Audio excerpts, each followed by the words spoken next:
వైఎస్ఆర్సీపీ ఆధ్వర్యంలో డిఎస్సి అక్రమాలపై నిరసన ర్యాలీ.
లోకేష్ గారు, మీరు రాజీనామా చేయాలా?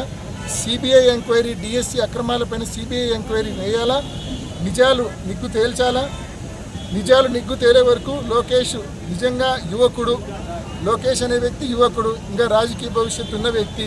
లోకేష్ని మేము కోరుతూ ఉన్నాం, నిజంగా నువ్వు కన్నా రాజీనామా చేసి నీ నిర్దోషిత్వాన్ని, నీ సచ్చీలతను నువ్వు నిరూపించుకోలేకపోతే నువ్వు ఒక చరిత్రహీనుడిగా, నువ్వు ఒక లీకు వీరుడిగా యువతకు, విద్యార్థులకు ఒక విలన్గా జీవితకాలం ఉండిపోతావు. కాబట్టి రాజీనామా చేయి, సిబిఐ ఎంక్వైరీ వేయండి, నీ సచ్చీలతను, నీ నిర్దోషిత్వాన్ని నిరూపించుకో లోకేష్ అని చెప్పి గట్టిగా డిమాండ్ చేస్తూ ఉన్నాం.